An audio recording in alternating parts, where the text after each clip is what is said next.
Morning, मैं doctor Asif. आज हम बात करेंगे पित्त की थैली के पत्थर के बारे में, जिसको हम गॉल स्टोन्स भी बोलते हैं या मेडिकल टर्मिनोलॉजी में कोलीलिथियासिस भी बोलते हैं। पित्त की थैली एक छोटा सा ऑर्गन होता है जो कि लिवर के साथ अटैच्ड होता है और जिसका मेन फंक्शन होता है पित्त को स्टोर करना और उसको कॉन्सेंट्रेट करना। जब भी हम खाना खाते हैं, specially when we take a fatty meal, तो ये पित्त की थैली से छोटी आंत में आता है, जिससे कि डाइजेशन होती है। तो पित्त की थैली में पत्थर बनने के क्या कारण होते हैं और ये किस टाइप के होते हैं? जब भी हमारे पित्त की थैली में कोई पैथोलॉजी होती है या हमारे गॉल ब्लैडर में कोई डिजीज होती है, तो उसके कारण उसमें स्टोन बनता है।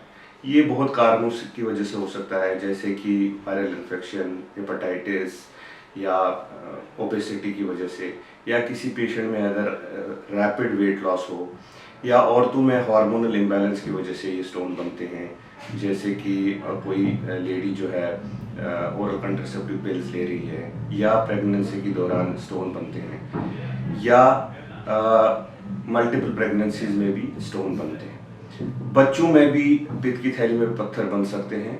एक कंडीशन होती है जिसको हम हीमोलिटिक एनीमिया कहते हैं, उनमें बच्चों में पित्त की थैली का पत्थर बन सकता है। ये पत्थर कई प्रकार के होते हैं, जैसे कि कोलेस्ट्रॉल स्टोन्स या पिगमेंट स्टोन्स या ब्राउन स्टोन्स, जिनको हम इन्फेक्टेड स्टोन्स भी कहते हैं। But majority of the cases में ये पित्त की थैली के पत्थर कोलेस्ट्रॉल स्टोन्स होते हैं। तो पित्त की थैली के जो पेशेंट्स होते हैं हमारे पास कैसे प्रेजेंट करते हैं? सबसे कॉमन प्रेजेंटेशन जो होती है, जिसको हम डिस्पेप्टिक सिम्टम बोलते हैं, इसमें मरीज हमारे पास आता है, वो कहता है कि मैं जब भी खाना खाता हूँ तो मेरे को गैस बनती है, पेट फूलने लगता है और मेरे पेट में हल्का सा दर्द रहता है। इसके अलावा पेट के ऊपर वाले हिस्से में मरीज को दर्द हो सकता है। ये दर्द पीछे कमर की तरफ या शोल्डर की तरफ जा सकता है। इसके अलावा कभी कभी ये जो पत्थर है गॉल ब्लैडर के नेक पे ब्लॉकेज करता है, जिसकी वजह से जो पित्त की थैली का वॉल है वो सूज जाता है, उसमें संक्रमण हो जाता है, तो पेशेंट को बहुत ज़्यादा पेन होता है। उसके अलावा पेशेंट को वोमिटिंग्स भी हो सकती है, फीवर भी हो सकता है और कभी कभी जॉन्डिस भी हो सकता है। इसके अलावा पेशेंट हमारे पास जॉन्डिस, फीवर या चिल्स के साथ भी आ सकता है। ये तब होता है जब ये पित्त की थैली का पत्थर नीचे आके पित्त की नली में फंस जाता है। एक ऑर्गन होता है जिसको हम पैनक्रियास बोलते हैं, जो कि पित्त की थैली के साथ ही होता है। कभी कभी ये पित्त की थैली का पत्थर उस पैनक्रियास की नली को ब्लॉक करता है, जिसकी वजह से पैनक्रेटाइटिस होता है और पेशेंट हमारे पास सीवियर पेन के साथ आता है। और पैनक्रेटाइटिस की डिफरेंट प्रेजेंटेशंस होती है जो पेशेंट को हो सकती है। इस कंडीशन का डायग्नोसिस कैसे होता है? जब भी हमारे पास मरीज आता है कोई सिम्टम के साथ, तो हम एक प्रॉपर हिस्ट्री उससे पूछते हैं कि अगर पेन हुआ, पेन की सीवियरिटी कैसे थी, कहाँ पे पेन हुआ, इसके साथ कोई एसोसिएटेड सिम्टम तो नहीं हुआ। तो उसके बाद हम पेशेंट को एग्जामिन करते हैं, पूरी जांच करते हैं ओपीडी में, और अगर हमें डाउट होता है कि पेशेंट को गॉल स्टोन हो सकता है, तो हम एक अल्ट्रासाउंड एडवाइस करते हैं, जिसमें कि हमारा डायग्नोसिस कंफर्म हो जाता है।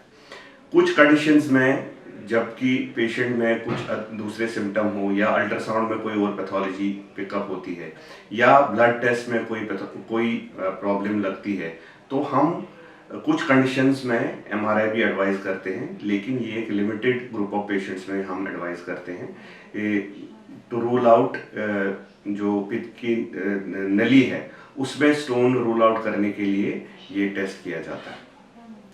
तो पित्त की थैली के पत्थर का इलाज कैसे होता है?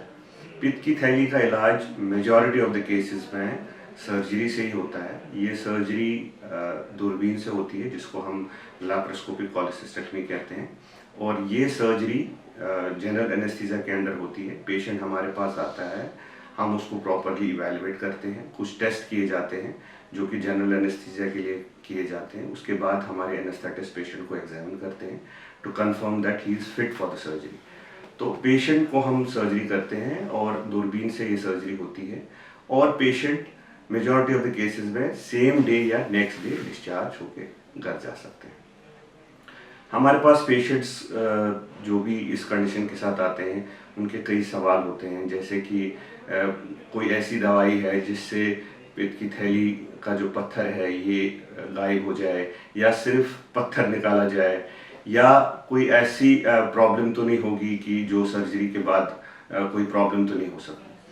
पित्त की थैली जो होती है वो किडनी से अलग होती है। किडनी में अगर स्टोन बनता है तो हम सिर्फ स्टोन को निकालते हैं, लेकिन पित्त की थैली में जब पत्थर बनता है तो वो एक डिजीज गॉल ब्लैडर होता है, वो पैथोलॉजी वाला गॉल ब्लैडर होता है, उसमें उसको निकालना ज़रूरी होता है। अभी तक दुनिया में कहीं भी ऐसा प्रोसीजर नहीं होता जिसमें कि हम सिर्फ पित्त की थैली का पत्थर निकाल सकें। तो इसका सिर्फ एकमात्र इलाज है सर्जरी, जैसा कि मैंने कहा जी, ये दूरबीन से होती है।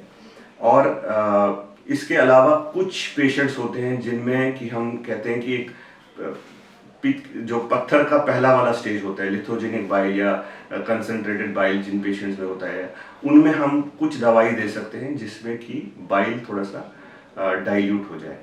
लेकिन मेजॉरिटी ऑफ द केसेस में, जैसे मैंने बोला, सर्जरी ही एकमात्र इलाज है।